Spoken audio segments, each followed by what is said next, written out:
So, Tom, did you have a nice Christmas? I don't care. Talk about Doctor Who. Oh, fine.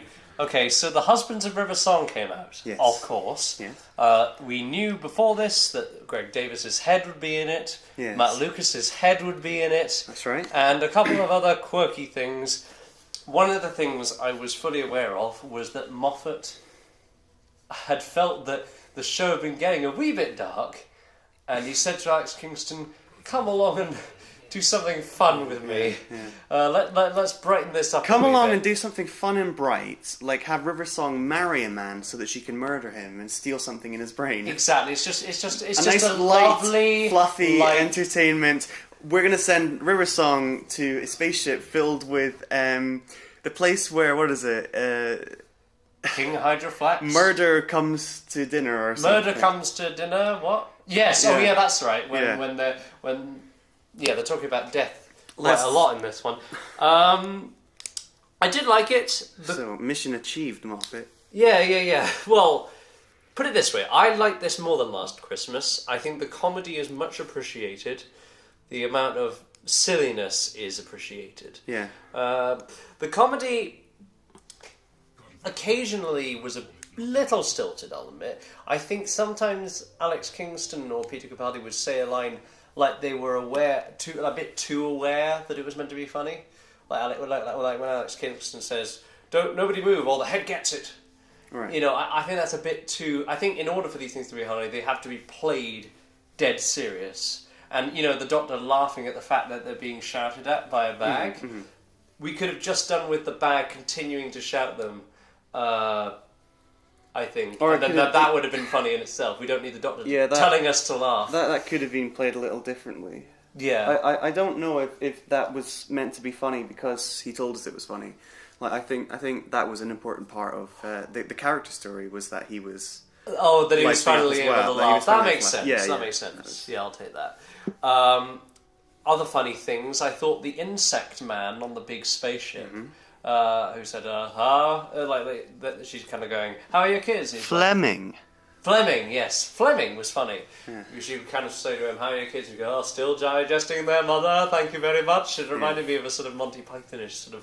Yeah. It sounded like Terry Jones or something. I think Terry Jones could have played Fleming very well. Yes, that's good. Good morning. Yeah. So that was good fun. Oh yeah, so Matt Lucas, he was quite charming. Yes. I'm surprised he's not been in it. Now he's in it. Yeah. He plays himself. He certainly didn't play a human being, but I suppose he was an alien. He was an alien, yeah. Yes. He played some kind of weird, bumbling person. Yes. That's that. Who worked for River Song? Oh, somebody. Who followed like King Hydroflax? A postman or something? Who was wandering around? Whose job it was to find the surgeon? It's all very vague. Right, yes. Sometimes I think they talk a bit too fast. Right. I just find it's a bit like... Because Moffat does like to explain a lot of stuff sometimes, and then so he had like a million different things firing in all directions. And an example of this, I think, is when the Doctor has that ball that has all this currency, all these different currencies in it or something. It's got like a lot of money in it, yeah. And then he puts it on the thing and he dies. And he's like, what the fuck happened there? That's my question to you. What happened was the Doctor put the alien machine on the alien baddie and it saved the day. That's what happened. Let's not think about that. Let's not think about it, no. Yeah. I think, because ultimately, when I think back on this episode, my memories of it are not going to be Greg Davis screaming, as fun as that was occasionally. And as enjoyable as it is to see Greg Davis's head. Yes, I think, when I think back on this, I'm going to be thinking of that unbelievably lovely ending, which I thought was just so romantic and actually almost made me cry. Right. I thought it was absolutely wonderful. It's very nice that we chronologically get to leave River Song somewhere that isn't Matt Smith's last tortured goodbye. Like I know that you're dead, but every single day I see you and I think of you and I suffer because you're not with me, which rather resolves River's speech in this one about not thinking that the Doctor loves her. Yeah. So if you watch them in order, I think those work quite well together because this comes directly before that but also after. However, it's nice to leave them in a place of happiness and Christmas rather than a place of doom and gloom. Precisely. And it refers directly back to what she says in Forest of the Dead. Mm-hmm. She tells the 10th Doctor, of course, you took me to Darillion to see the Singing Towers. The towers sang and you cried. You wouldn't tell me why. Beautiful little ribbon tied in the story of River Song there. Because, I think originally we were supposed to assume that the Matt Smith Doctor did all that stuff. Because they kind of hint that he did in the... what was it? Not Pond Life, the other prequel Last thing. Last Night, Good Night, Bad Night, and... First Night, Last Night. And Last Night was sort of the one that rounded this off. That's right. And Silence in the Library was also sort of the one that rounded it off. And also, The Name of the Doctor was also the one that sort of rounded But now this is the one that really rounds it all off, yeah. Yeah. Because we don't need to see her again, but it would be nice if we do. Yes, absolutely. The Doctor popping in and going, I'd like to book your best table on the balcony. Mm-hmm. And they go, I'm sorry, could you maybe come back in 4 years? And then he, not a problem, nice little bit of comedy. But then, as they step onto the balcony, as he gives her the sonic screwdriver, and as they listen to that beautiful music that Murray Gold writes the Singing Towers to be singing. I've listened to that a few times, and each time I just get that lovely combination of happy, sad. Mm-hmm. It's just lovely that they got to spend 24 years on that balcony. Yeah. I don't imagine what it was like by the 24th year, but whatever. There's one other thing I want to mention though. Stephen Moffat, right? Mm-hmm. Stephen Moffat does write. He does write. In Last Christmas, Danny Pink says something like, do you know why the family gets together for Christmas? Because they think it will be the last. Because it might be the last time they ever see each other. It's so unspeakably morbid, isn't it? It is. It's like, really? And then you get to this one, and then almost the same thing happens. The Doctor says, do you know why people... Oh, what was it? I can't remember. Oh. Yeah. It's something similar to that. It's like, people... talk of happy endings because they can't bear the truth that's underneath it all, and I just think that's not it's true, and I like emotional honesty more. Mm-hmm. I love emotional honesty with everything I've got, but for Doctor Who Christmas special late afternoon for the kids sort of thing, I think it's a bit heavy. And I'm just wondering, why does Stephen Moffat insist on including, as you say, such morbid messages into the episode? I'm glad that you brought up Danny Pink, actually, because I think this episode did something for River that Last Christmas did for Danny, which was give them both a much better ending than they got. Yes. Like, Danny's ending was a plot device, and beyond the horror of it, you didn't really care because it wasn't about that. It was about the Master and the Doctor, and he was just a casualty, really. But then, in seeing where he lives in Clara's mind, and how she's going to go on and deal with the loss, was the good writing.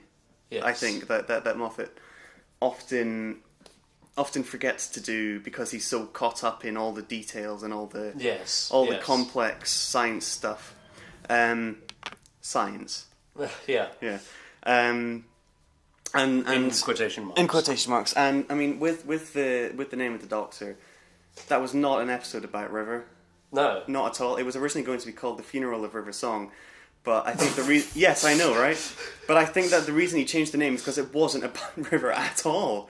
Let alone about the death of River. Yeah, it was about... Why would you call it The Funeral of River Song? It was about the Doctor's grave, and it was about Clara dispersing around time. Well, because scripts go through a lot of drafts, and I imagine that was initially a much stronger element of it, but you've also got Jenny Vastra Strax. You've got the very bizarre ending to the Supreme Intelligence story arc. Oh, the Great Intelligence played by Richard E. Grant. Remember how they were trying to... so evil. Yeah. You know, you've got the build up to the 50th, the payoff for the 7th series.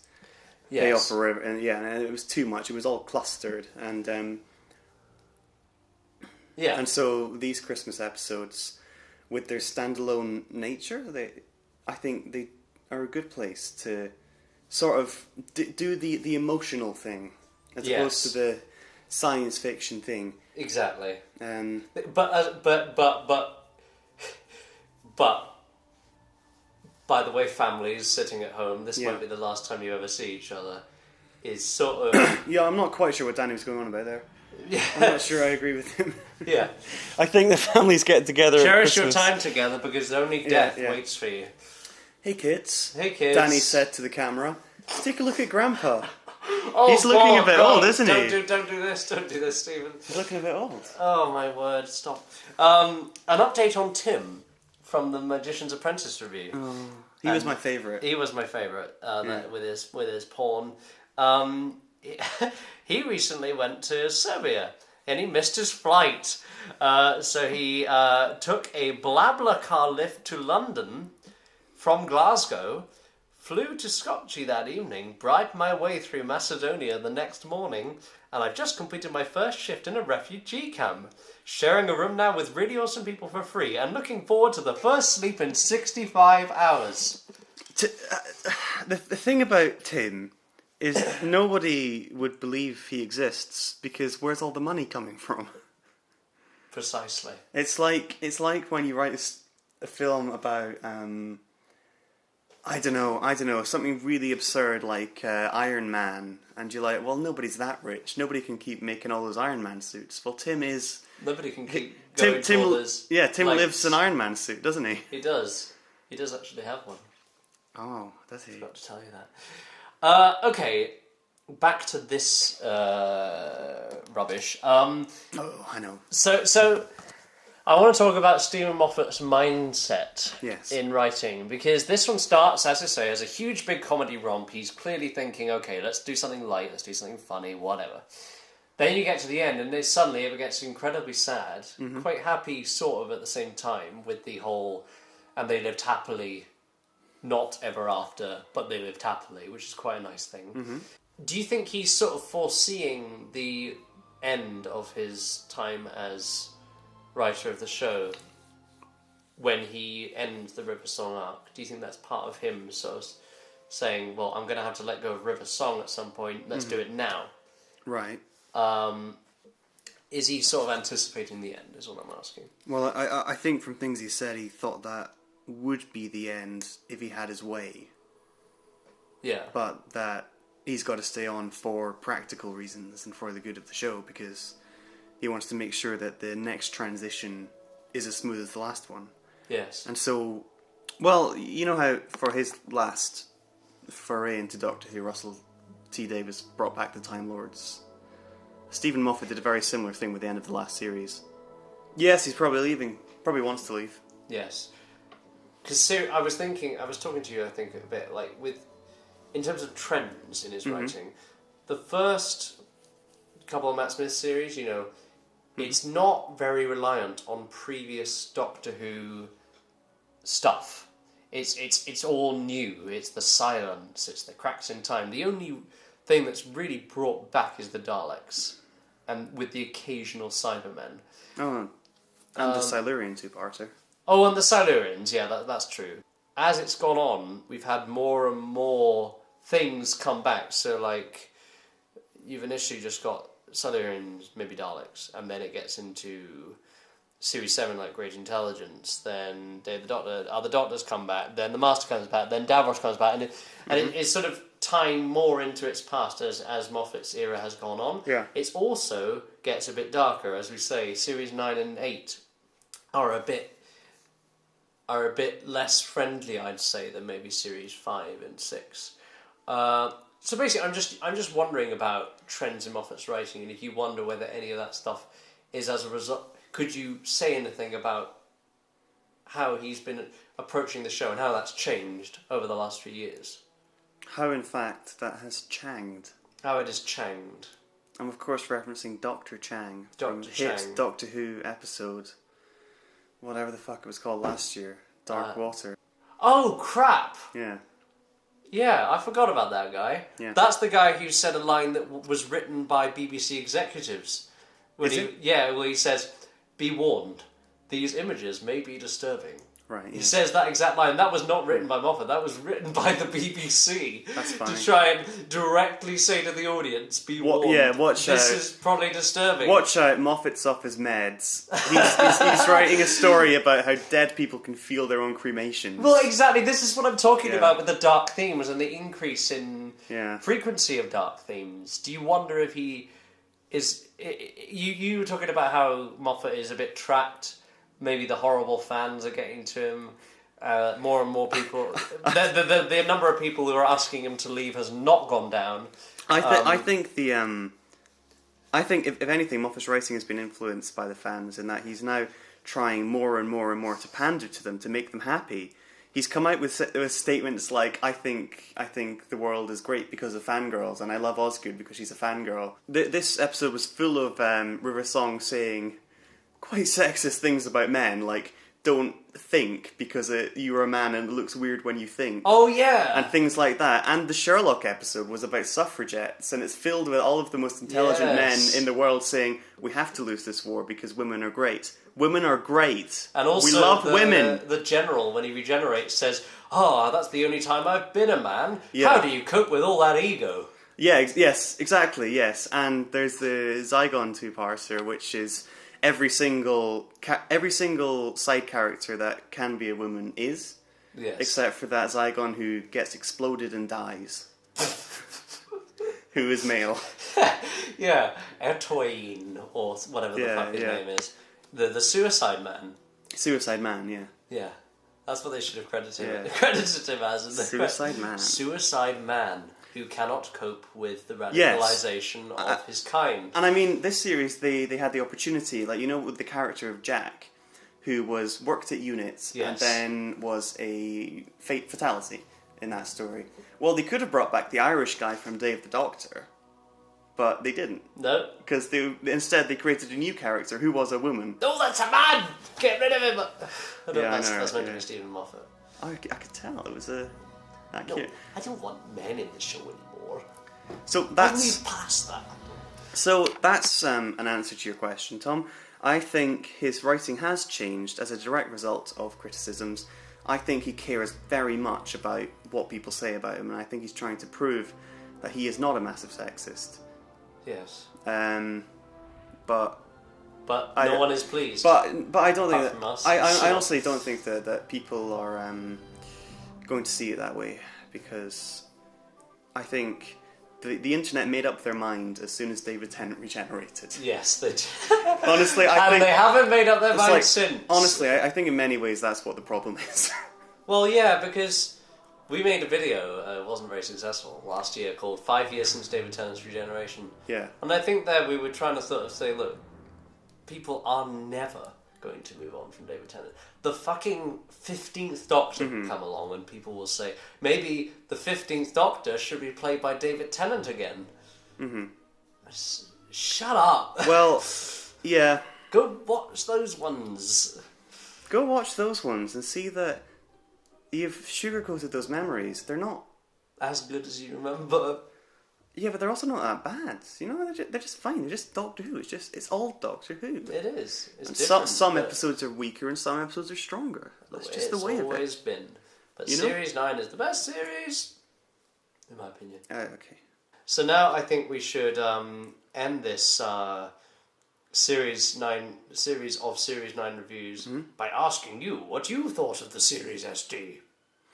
Yeah, Ross, I thought that my appearance in episodes 1 and 2 was the highlight of the entire show. Oh, certainly. I mean, I didn't really enjoy my representation in Stolen Earth Journey's End. I was killed off too easily, and you notice I wasn't killed off in this one. No, you weren't, and Yeah. that's delightful. I just sort of sit there looking bewildered because all the Daleks are going to come and eat me. I thought you did an excellent performance this year. Davros. Oh, thank you, SD. You know, I really liked it when Michelle Gomez poked me in the eye. I really liked it when she tickled my balls. Although I am keen to know why my boyfriend has suddenly become my girlfriend. Yes, I can imagine you'd be quite disappointed in that. In fact, I believe Yes. one series of our own show predicted the change from male to female when he became the Donna Master. That's correct, SD. Yes. Good memory. I know. We, in fact, I think in many ways, you and I, Davros, opened up the doors through which Stephen Moffat is now walking. Absolutely. We just, He owes it to the Davros Chronicles. we just break... And that episode, The Lodger, obviously that's a direct reference to our Flatshare shenanigans. Well, obviously. Yes. Yes. Fewer James Corden appearances in our episode there. Well, yes. Fewer James Corden appearances as he becomes more famous, do you not think? Yes, well, that's true. We Yes. did invite him onto the first episode, but apparently there wasn't a part for him. Yes. Yeah, it's a real shame. But I do have a question for you. How on earth does Time Lord sexuality work? Are they all bisexual on the off chance that their partner will regenerate into the opposite sex? I think we've covered Time Lord sexuality quite a lot in this series, or at least not sexuality, but the type of relationships that they have. As Missy says, it's not so base as being romantic or being attraction. It's something deeper than that, something more complex that human beings just can't understand. What is going on here? Oh, hello, Sec. I came back. You didn't tell anybody? Yes, I apologise for that. Sec, I'm sorry. Did you hear the word sexuality and think that you were involved in this? Well, exactly. Fuck off. Okay, then. Oh, no, Sec. It's too late, he's gone. Oh, it's... Well, we have to end it here. We can't have Slitheen Better go. spreading his Sorry, we better poisonous go. Better fumes go. across the internet. Why wasn't it as good as Phone Shop Series 1? I thought the Phone Shop Series 1 was the greatest episode of television ever. Shut the fuck up, Slitheen! Phone Shop Episode 2 wasn't quite as good. And I miss David Tennant. Yes, I know. He's an idiot. Thank you for listening to our Series 9 reviewers of Doctor Who. I'm also here. Don't forget to click below to subscribe to the official Bird Gnomeahawk YouTube channel.